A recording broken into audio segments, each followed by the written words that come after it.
Given that f of x is equal to 2x minus 3 all over x squared plus 2x minus 3, show that f prime of x is equal to negative 2x times x minus 3 all over x plus 3 squared times x minus 1 squared, and draw its sign diagram. Find where this function is increasing or decreasing.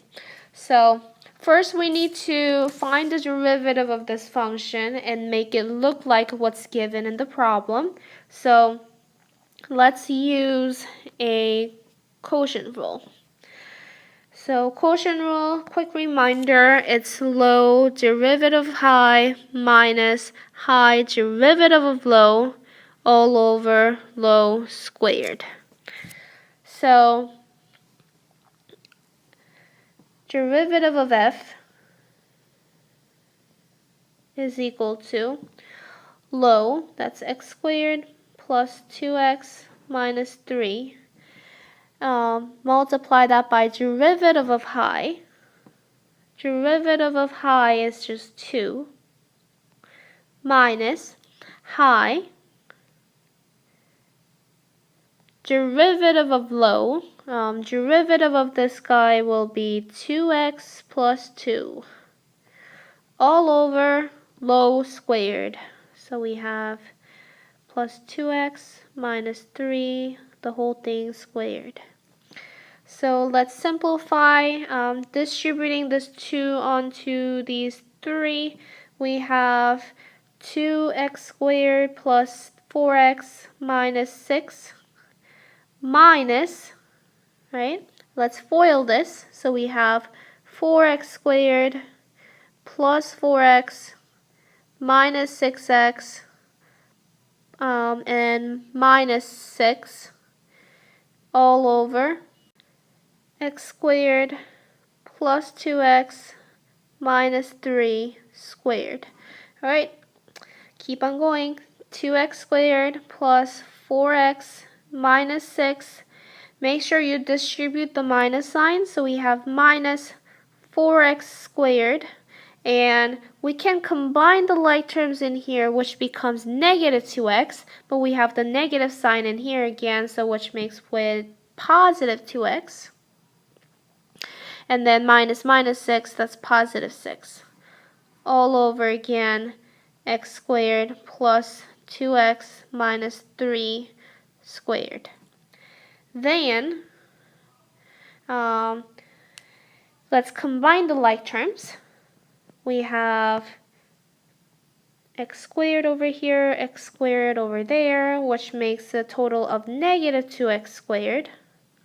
And for the x's, we have 4x, 2x, making it 6x. And then we have negative 6, positive 6, so that's going to cancel out. That's nice. And then divide the whole thing by, again, x squared plus 2x minus 3 to the square. Does it look like what we are supposed to show? Not quite yet.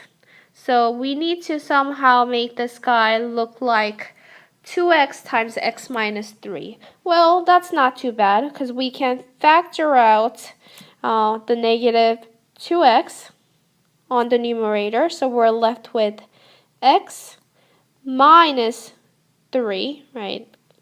Be careful of the sign. All over. Looks like they have factored it out and then squared.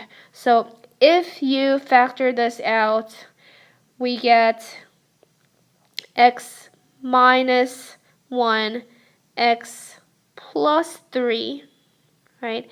And then you're squaring the whole thing. So the squares gets distributed on here and over there. So we have x minus 1 squared and x plus 3 squared. So we have shown that our final answer does look like what we're supposed to show. Alright, so now that we have this, let's draw the sign diagram. All right, so since this is the derivative, right, we need to figure out when this function is going to go 0. When this function goes to 0, that's going to be our horizontal tangent line. So the function, well, this fraction is going to go to 0 when numerator goes to 0, because when denominator goes to 0, it's undefined. So negative 2x x minus 3 is going to go to the 0 when x is equal to 0 or x is equal to 3. Right? And also for the denominator, when denominator goes to 0, like we said, that's where it's undefined. So when x is equal to 1 and x is equal to negative 3, that's where the vertical asymptotes are going to be. So we have our critical values at negative 3, and then we have 0, then we have 1, and lastly we have 3. At 1 and negative 3, that's where the asymptotes are, so we're going to do it with dotted lines. And then you need to test all of the intervals. So for example, if I plug in something like negative 1, right, we have negative 2 times negative 1, that's positive number, times negative 1 minus 3, that's negative, so positive times negative gives you a negative number in the numerator, divided by, it's always going to be squared, if you notice, so the denominator will always be a positive number.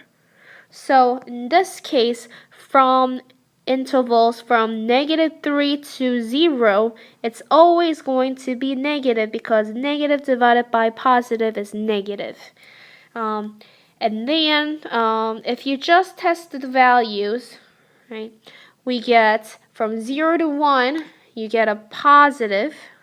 From 1 to 3, you get positive.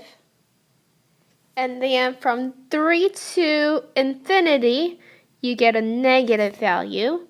And lastly, from negative infinity to negative 3, you get a negative value. So graph is going to look like, alright, so slope is decreasing, so it's going to have some form like this, but it's going to have an asymptote at negative 3, so it's really never going to cross negative 3. And then, again, it's decreasing, then it's increasing. So at 0, we know it's decreasing and increasing. At 0, we have minimum. And of course, because we have an asymptote at 1, this is not going to pass the 1. But we know from 1 to 3, it's going to be increasing. And from 3 to infinity, it's going to be decreasing. So we know at 3, we're